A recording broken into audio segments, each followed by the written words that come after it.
And I'm Noah Lenstra. I'm finishing my second year as a faculty member here at UNCG in the Library and Information Studies Department. I'm really excited to be here. Mike and I are actually co-teaching a class this semester on advanced leadership, and some of our students are going to be showing some of their projects tomorrow morning. So a plug to remind you all to come back tomorrow morning, because it'll be exciting to see the students and some of the design thinking that they used to tackle problems in their various libraries and other institutions. Hi, I'm Mary Scanlon. My bio's in the thing, but I'm the Research and Instruction Librarian for Business and Economics at Wake Forest University, and I'll be talking a little bit about teaching. Well, thanks. And just so you guys know, I've collaborated with both of these guys on different projects. Noah was talking about one, and Mary and I presented at two different conferences in Austin at the beginning of the year, and so they're both great, and a lot of collaborative effort and a lot of good research. So I'm going to talk about space, and I'm just going to go through some notes that I made. We didn't do a formal PowerPoint presentation or anything like that. We just kind of wanted to talk through some of the innovations on space and teaching and programming. Regarding space, a little history. We did a space assessment study at Jackson Library in 2008. What we did with the information gathered, and there was a lot of assessment that went along with that, is we did some piecemeal projects between now and then so that we could improve spaces overall. The trend in the industry, and a lot of you guys should be aware of this, is that we're moving from a print-based, warehouse-based type of situation with our space into something that's more user-friendly and user-compatible. So a lot of what's happened between, let's just say in the last 10 years, is as users have needs that are different than what they were before. They don't come to the library now just for books or other types of material. They're coming for a variety of different things, including ways to collaborate with each other and to create knowledge. So from a space point of view, some of the innovations that are happening is spaces need to be more flexible. For example, and that includes the furnishings and all the pieces to that. They need to be varied in the sense that different people want different types of space, and different types of space is inspiring to them in terms of sitting down and doing their work. They want something that's comfortable, and that includes not just the furniture, but the aesthetics, the lighting, the natural lighting, or lights in general, even outdoors. Outdoor spaces are important too. In the Journal of Learning Spaces, we've had, and that's an open access journal, so that's available to everybody. We get a lot of great content from around the world, actually, and a lot of them are focusing on outdoor spaces as learning spaces. The other thing about space is that becomes the shell that holds not just the users and their comfort, but also the technology, the tools, and then the people that could provide instruction or guidance. So in a public library, for example, you might not necessarily or be teaching classes, but you do want people there that's going to be able to help provide that instruction. So you want to consider how they fit into the space as well. Technology ever-changing, okay? So you want to have that flexible space with let's just say movable partitions or parts of the space that can be adapted as things change. And we recognize that things now are going to change. They have been changing and they will continue to change. We're just not always sure what. So the role of space kind of encompasses all of that. So that's kind of where, from an innovative point of view, you want to be thinking ahead. What's going to be the next thing? What's going to be the use going forward? And what do users need? And we talked a little bit about assessment before. Getting out there and seeing what else is happening makes a big difference. Now we're doing a master plan study, a new one for the libraries going forward, and we've been taking these site visit trips. Last weekend we went to 4 universities in Atlanta to look at their spaces. This weekend we're going to NC State and up to Virginia. And we've seen a lot of great ideas, and they get customized to the campus, the community, but then within each space they're kind of giving a lot of different options back to that varied approach so that different users have different options. The back to the knowledge creation, a lot of what, and we actually were talking about this in class last night, a lot of what you do at your space gets communicated back in impact. Okay, so your space actually impacts what's going to happen to the users coming in. And so it's always important to recognize adding that value that the space itself provides to whatever kind of issue that you're working with. And the other thing I wanted to bring up was have the conversation about spaces. And those conversations can be with other libraries and what they're doing, but it should be with the users, whether it's faculty or students. In the master planning process, we're having visioning sessions with students, faculty, donors, library departments and staff, things like that. Have the conversation, find out what they need. Getting out and looking at other places, and I think Lauren had mentioned that, that includes retail spaces. The Apple Store, we hear a lot when we're talking to people about spaces and that Genius Bar concept. I used to work for Barnes & Noble, and one of my biggest memories was the founder of Barnes & Noble coming into my store, and he was doing an interview with Business Week, and he turned to the reporter and he says, "We're creating these stores to create drama for the customer."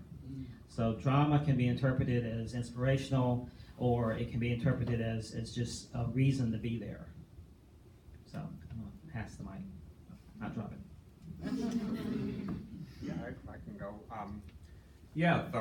I'm going to be talking a little bit about innovations and programming, and I want to start with just a couple of stories about where we're at in terms of innovation.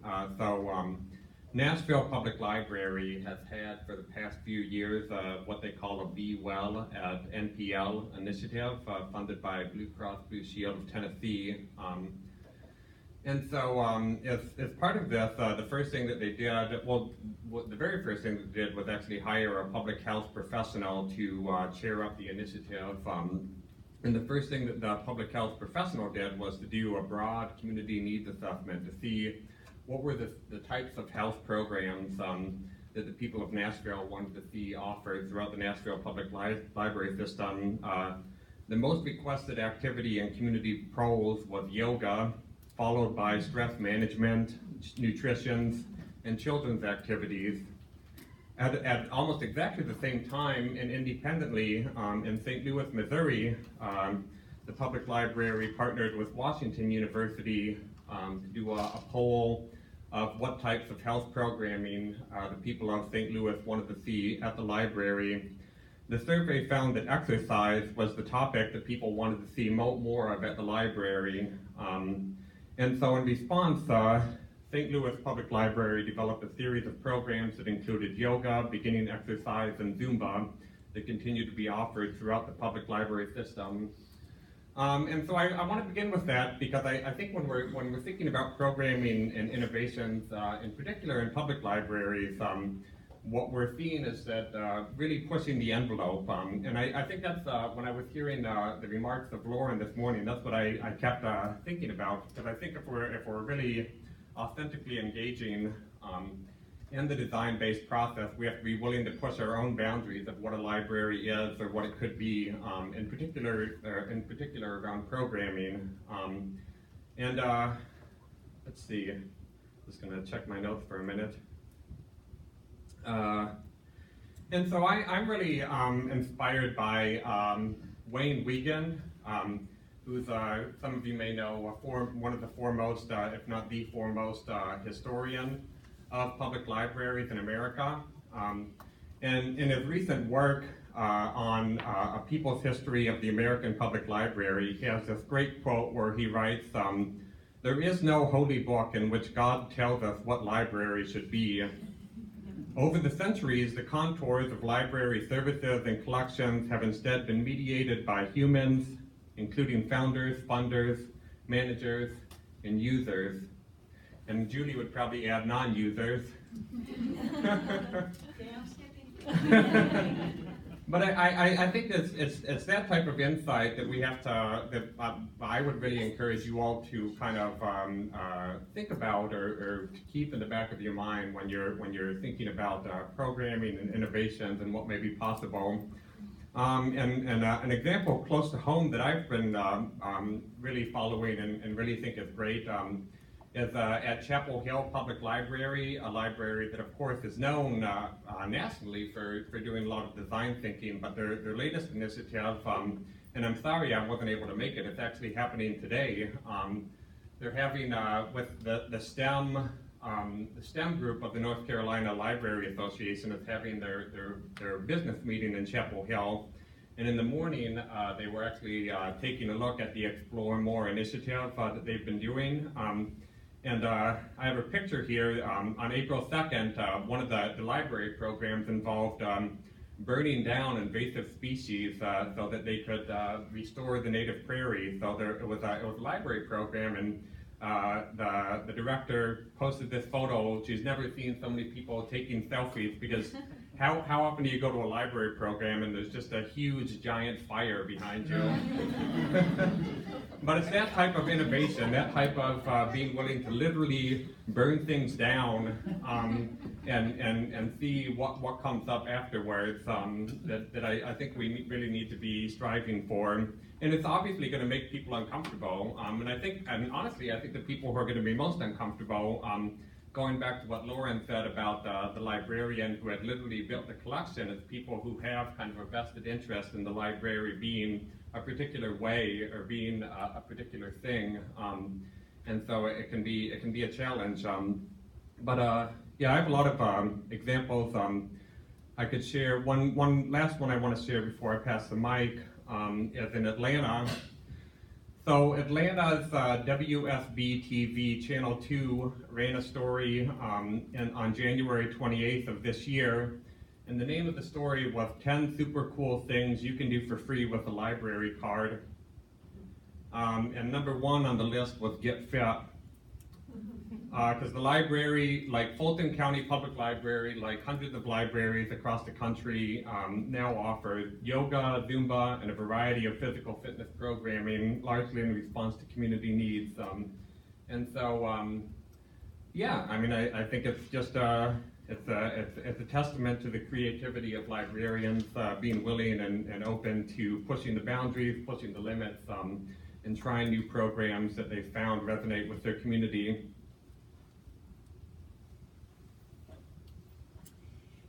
Just by way of a little background, the reference librarians mostly at Wake Forest University teach 1.5 credit classes in different aspects of information literacy. And at this table, you've got a whole bunch of instructors if you have any questions.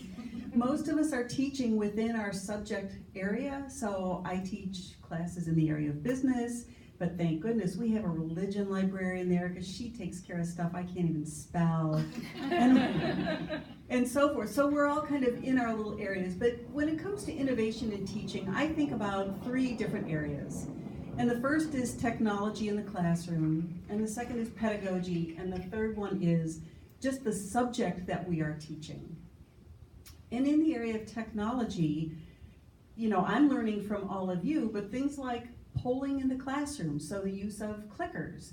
And now we're beginning to evolve beyond having to use turning technology clickers, and there are now texting apps that you can use on your phone, and you can poll your class in real time and show those results, and then those results become the basis of a discussion based on whether the students, you know, understand or don't understand the question you asked, if you're using that as a way of testing for learning outcomes, or as a way of discussing different points of view, if, you know, depending on what's your intent for the exercise.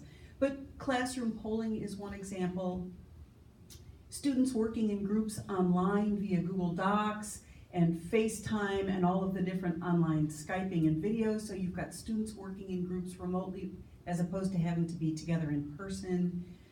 You've got things like flipped classrooms, where the instructor are posting videos or other learning materials online, and the students are expected to come to the classroom having consumed that material so that they're ready for an active discussion on the material rather than I'm going to tell you what you need to know. So there are different aspects of technology that are impacting how we all teach.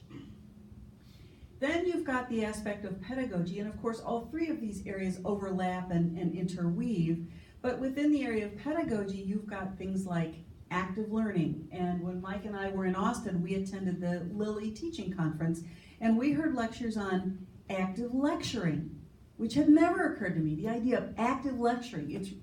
What a cool concept. So you know, now we start to think about, are my students visual learners? Are they active learners? Are they experiential learners? And what do I need to incorporate into my teaching so that I'm touching all of those students and they each have an opportunity to learn what it is I'm trying to teach. So the idea of incorporating all those different learning styles and including exercises that touch all of those students. And in the area of neurobiology, they are making such phenomenal headway in the research showing how our brains work, how we learn. And so, you know, that has to influence how we're teaching and what we're teaching because, you know, our brains aren't fixed. They're, right? We can, even at my age, I can still learn stuff, which is kind of cool to think. So in the area of pedagogy, yes, flipped classroom and active learning exercises and things like that. And then the third area is the topics we teach. And as I said, each of us from Wake Forest who teach, you know, are in our own subject area, but as our students evolve and as our curricula around us in the institution evolve, I think our classes need to evolve. So when I started teaching, shortly after I took the job, I was teaching LIB 100, which was an entry-level class for anybody, and we all taught Lib 100. But then we decided to break into our subject areas, and I started teaching Lib 230, which was a research methods class for students in the business and accountancy programs, and I taught them how to research companies and industries primarily. And then I was assigned responsibility for the minor in entrepreneurship, and that quickly became the largest and the fastest growing minor in the college. And so I designed a new class, which was research methods for entrepreneurs. And in that class, I taught them how to research companies, industries, and products. And their assignment was to write an executive summary for a business plan. So it was tailored to what does an entrepreneur need to do. And then 2 years ago, the School of Business launched a new master's program in business analytics. And so for the last 3 semesters, I've been teaching an introduction to data visualization. And I've been aware on campus through my personal interest in data, how important that is, and that students don't really know how to find good data. They don't know how to graph it or put it in a paper effectively. And they don't know how to critique it when they see somebody else's. And so that's what they're learning in my class, is how to critique what they see, how to find good data and graph their own, and how to even use it properly or effectively in text. So, you know, we're all trying to evolve our classes and the content in our classes to accommodate what's happening both in our institutions and in the wider world. A pair of the reference librarians will be offering in the fall an information literacy class on fake news. So, you know, we're trying to innovate on what we teach as well as how we teach. And so I think those 3 things, the technology, the pedagogy, and the content, you know, we all need to stay. And I talk about being uncomfortable. Data visualization, I had to look up how to spell it. Is that an S or a Z in the middle? And, you know, I started by looking at, honestly, the syllabi from other programs. And most of those were coming out of master's programs in business analytics, which was way over my head and way too much for a 1.5 hour credit undergrad class. So I had to kind of, you know, put this together. And on the first day of class, I asked my students to send me their learning outcomes for the class. And this turned out to be really important because it helped me understand what they thought I was going to be teaching in the class, which may or may not be what they thought they would be getting. So for instance, I had a handful of computer science students who thought I would be teaching them how to program in R so they could do the data analysis, and there's no programming in my class. I had some students in the social sciences who thought I would be teaching them how to write surveys so they could gather data. And there wasn't going to be any survey writing in my class. So it gave me a chance to see what they were wanting from the class and to have a conversation about what I really was going to be teaching. And that was going to be how to critique somebody else's infographic, how to find good data, and how to graph it. But one of the outcomes that came out was they wanted to learn how to graph in a number of different products because they hear data visualization, and to have some of those skills makes them stand out from their peers. It's very employable right now. So in the first semester, I taught the students how to graph in 5 different graphics programs, and I only knew one. And so I was just real honest with the students and said, this is a collaboration. I'm a half a step ahead of you, and we're going to help each other. So we learned Domo and we learned Tableau, which are the 2 big commercial data visualization products. And thank heavens I had some computer science students in my class. It really was a collaboration, and I made it real clear I was not the expert. We were going to do this together. But by the end of the class, everybody could legitimately say that they knew how to graph in Domo and Tableau. And I've had students come back and say it made a big difference in job interviews. And so every semester I revise the syllabus based on the students' stated outcomes. We have a conversation in class number 2. And so right now we're just focusing on Tableau in the last 2 because they don't really care about Domo. And I'm uncomfortable. I'm still not comfortable with Tableau. It's not intuitive for me. It's kind of complex. But we kind of fight our way through. And I just had a student come and tell me that she had been able to compete in a business analytics case competition because she had just taken my class and knew how to graph in Tableau. So, it makes me feel good even though at the time I felt uncomfortable, but we all got through it together. So those are kind of the ways in which I'm trying to incorporate or, innovate in my classroom. And I'm sure all of you are doing some of the same kinds of things. I'll go back and add on to what Mary said about in Austin in that active lecturing. Yeah. I'm part of a committee on the campus that's looking at active learning spaces. And so at the conference, I was kind of surprised that they took the whole approach that lecturing is bad. And so what part of the point of the conference was to kind of defuse some of that. And so I think they did a good job with the different kind of presentations and stuff like that to come up with the conclusion that the best solution is active lecturing. Okay, and then back to spaces though, you hear all this variation of topics and subjects and technology needs and that kind of stuff. That's back to the flexibility. Your space needs to have that kind of flexibility to have different technologies incorporated, have different size groups, have different elements within the classroom.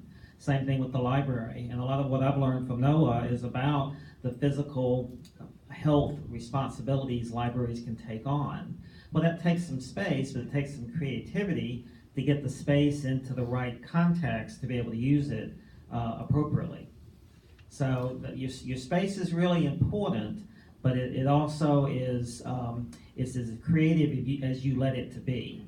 And that's part of the point. When I was at Wake Tech before being here, I used to move the furniture around all the time just to kind of get the right fix, and it drove them all crazy because it hadn't been moved in the previous 20 years. So move the furniture. Take questions? Yeah. Anybody got questions?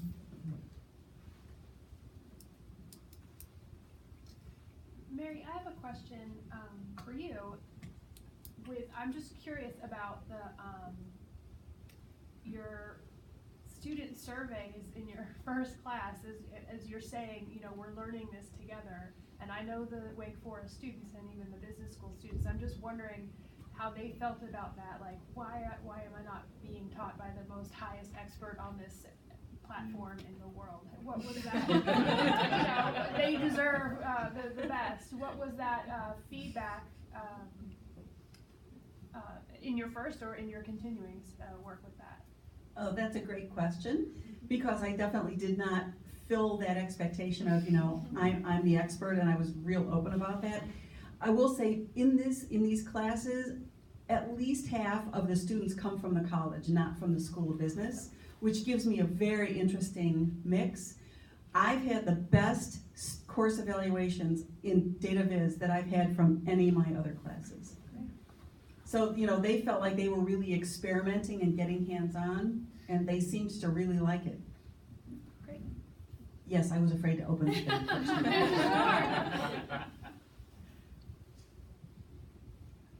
Other questions?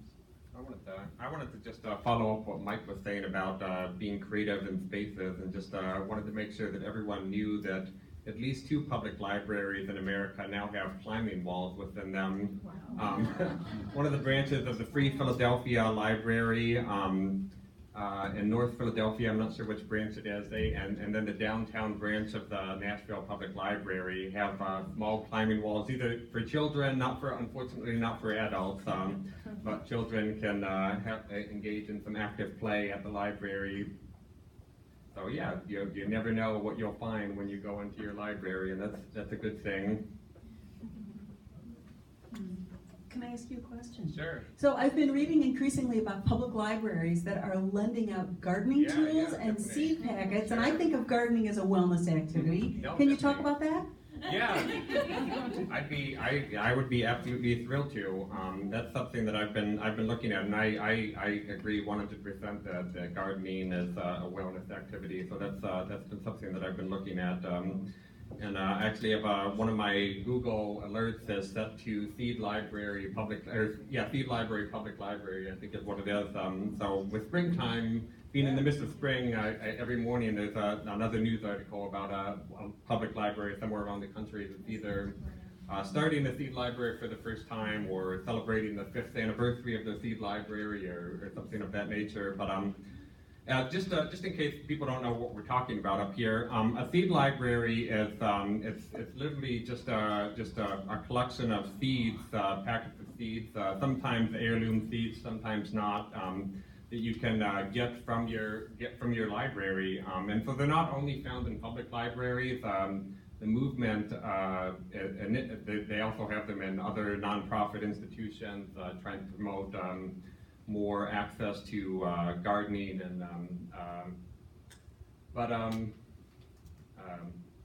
I lost my train of thought. But yeah, I mean, but in addition to seed libraries, lots of public libraries now have raised beds on their property, and will check out access to the raised beds. And we were talking about Walkertown earlier. Walkertown is a great example. In Walkertown, North Carolina, they, I think it was 2012, with some money from Home Depot, they put in some raised beds, and now families can check out one of the beds and do some gardening without having to pay anything. So in Sacramento is the library, I think that comes to mind in terms of actually checking out gardening equipment. They have lots of various supplies that you can use to do landscaping that would be cost prohibitive for, I think, the average person to be able to check out.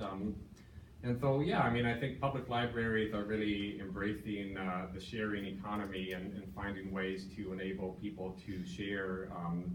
Up north, there's tons of libraries that are doing snowshoes, lots of checking out of snowshoes in the northern climes.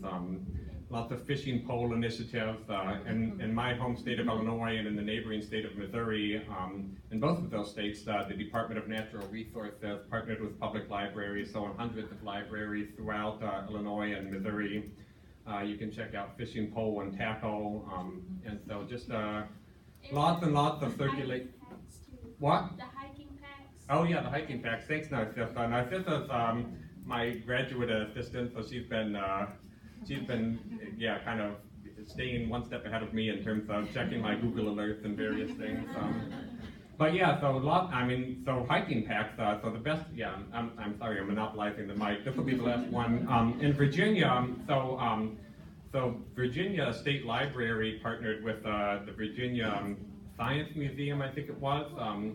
And one other state institution, but they actually made hiking backpacks available to all of the public libraries throughout the state. So I think in every single public library in Virginia, you can actually check out a simple hiking backpack that also includes the state park pass, because in Virginia, you normally have to pay to go to the state parks.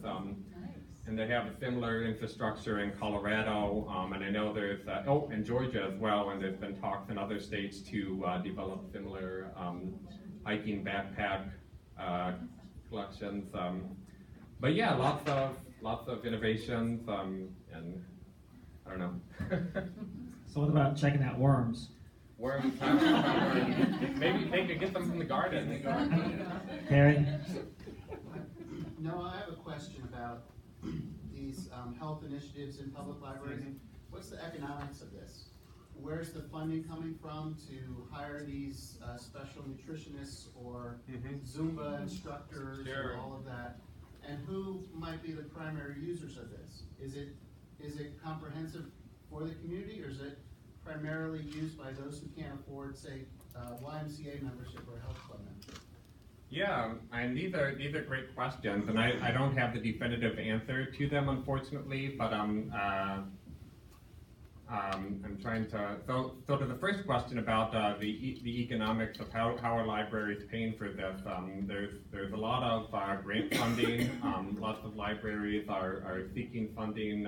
LSTA funding through the state libraries. That's a big source of funding. That's how Sonoma County, California funded their Healthy Living at Your Library programming series was through LSTA funding, which comes ultimately from the IMLS. Lots of hospitals and insurance companies have community benefit funds that lots of libraries have applied successfully to get funding. And some libraries have just absorbed the cost into their normal operating budget. And so it's a range of ways that the libraries are financing this. In terms of the users, I think honestly, I don't know if we know the answer about who the users are in terms of who are they reaching people who otherwise would not have access to these types of facilities. That's an open question. I think that's something that I'm really excited about. I mean, I opened my research to hopefully answer that question, but at this point, I would say we don't know for sure. I would just add, in a number of presentations that I've seen, that people have said that they have been amazed at how many people are just wanting to volunteer. Say somebody has a yoga studio, they come true. one day a week to the library, well then all of a sudden, you know, they may be generating some business for their studio. Yeah, that's true. And I was going to tag on the entrepreneurial conference that we have every year, the 2 years, and the next one's coming up October 12th. We've heard a lot of stories about this kind of stuff and kind of some of the funding questions, and actually we did a presentation from here last time about that internal grant activity. A lot of them get internal funding from their institution, if not their own library. And there's a lot of great stories out there about things that's been done with spaces. For example, remember the group that did the 18-hole golf course during finals? Yeah. So they actually applied an 18-hole golf course into the library during finals to break up the monotony of studying. Oh, really? I didn't know that academic libraries do that. Public libraries do it all the time. Yeah, it was somewhere up in Wisconsin, Okay. I think, because it was cold outside. Yeah. So it made sense. Well, Elon does mini golf in the Oh, library. yeah. Okay, I didn't know that. That's great. Yes, ma'am. My question was also for Dr. Lenstra. I was curious, sorry. You mentioned the 2 climbing walls, and I was wondering if in any of your research and all the activity programs, if the issue of liability has come up a lot. So I know, like, if you go to a rock climbing gym, you have to sign away all like rights and stuff, saying if you injure yourself.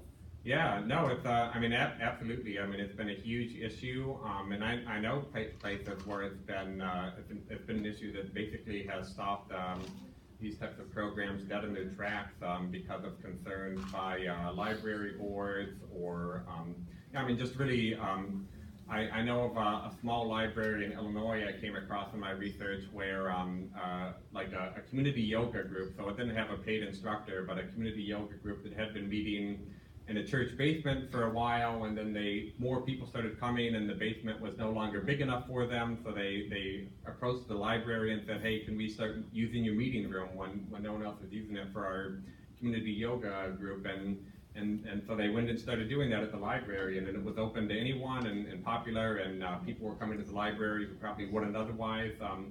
but someone on the library board caught wind of it, and they said, we can't be having people doing yoga at the library. What if they get hurt and injure themselves? And the board shut it down, and so there's no more. Yeah, and I've heard of similar instances. So I think the fear of liability is a big one.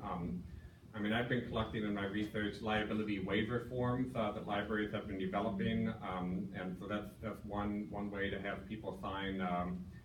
You waive any liability to the library in case of injury, but yeah, it's a growing pain. It's something that I don't think when people started doing these types of programs, no one expected. But I think with risk managers and administrators not wanting to put the library in jeopardy, understandably, there is a concern about liability that remains to be addressed. I work with pre-K through 12 school libraries, and one of the barriers that I found to innovation, especially when we're talking about having more creation spaces in our school libraries, is actually from leadership, principals, administrators, or district level leadership who have a more narrow vision, more traditional vision of what a library should be.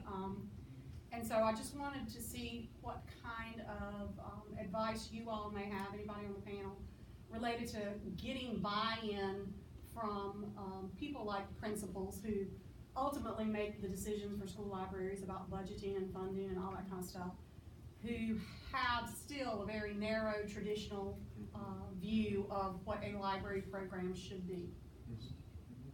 Any thoughts on that, or ideas, suggestions? We actually talked about this in class last night in the academic library class, because remember the article, it was about the how to communicate and market to administrators. And part of the point of the article was that librarians see value in one-on-one contact when they're helping people, but administrators are seeing it broader. They're seeing it more in blocks or kind of for the organization in total. So the gist of the article, and I'd be glad to send it to you, basically was talking about the fact that it's the way you package it, and it's the way you communicate it, and it's the way you create the value, you present the value that the libraries are representing. And so you just have to do it a little bit differently in the language that an administrator speaks. So that it was kind of an interesting contrast, because like I said, they were showing the one-on-one relationship that librarians tend to develop and nurture relationships that way, but administrators are seeing it from a different point of view, so you have to talk to that point of view. Does that make sense? Mm-hmm. I have a question for Noah.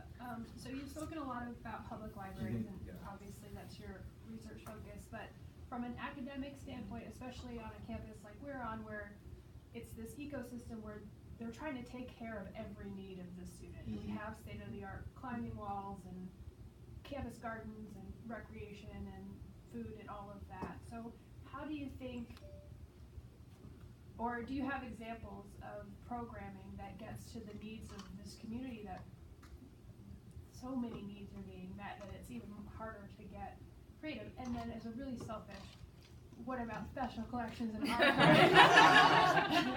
Yeah. What are we missing there? Sure. Well, maybe I'll actually start with special collections and archives, because I do have some thoughts about that. I mean, one thing I've been, let me back up. So one thing, so here at UNCG, one of the things that the special collections and archives, a program that they've done for 2 years now that I really love, and Mike, you may, or someone else, they basically have old recipes. What's the name of that?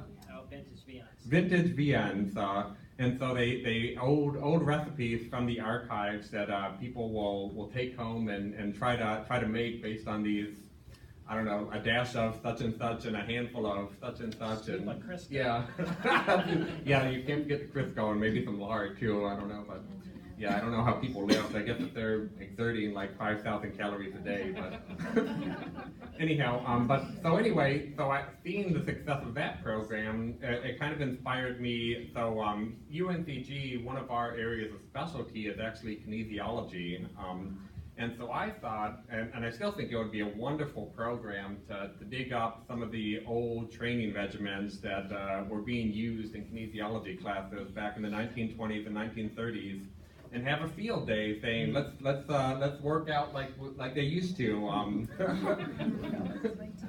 Yeah, let's do some 1920s aerobics or whatever. I think that would, I mean.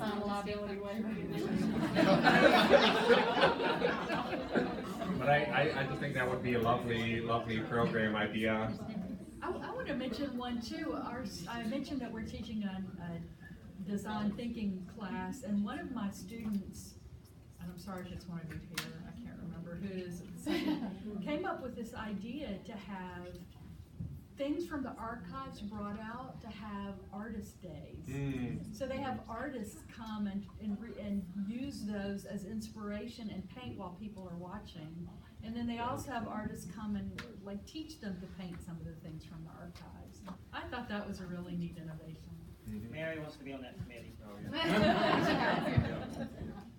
And I think you're at Wake Forest are doing something kind of like that. Like you, if I don't, one of my students told me about this, that Hop into History, you had something from the archives that was like a coloring, like adult coloring, but with like something from the archive. Is that right? Yes, we've got adult coloring pages. Okay, but they're based on things from the. They're from our collections. Yeah. Great. Yeah, I thought that was a neat idea. But yeah, I mean, in terms of trying to find your niche when there's all these other entities serving students, I think it can be hard.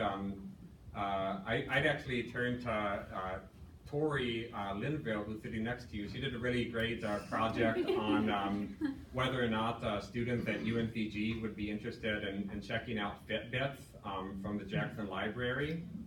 But in the course of doing that work, when we were talking, when she was presenting it, she made the good point that the rec center is not centrally located here on campus anymore. So it would be great to maybe have the library as a more central location, be a site where the rec center could maybe do special programs, to do something to let people know about the rec center, and maybe do some off-site programs at the library, being the more central location, some sort of collaboration like that, where the library is kind of the space that's open long hours. You can kind of facilitate other entities on campus holding programs. I don't know if that helps or not, but I don't know, Mike, do you have any other thoughts, or Mary? Not on special collections. That is a good idea.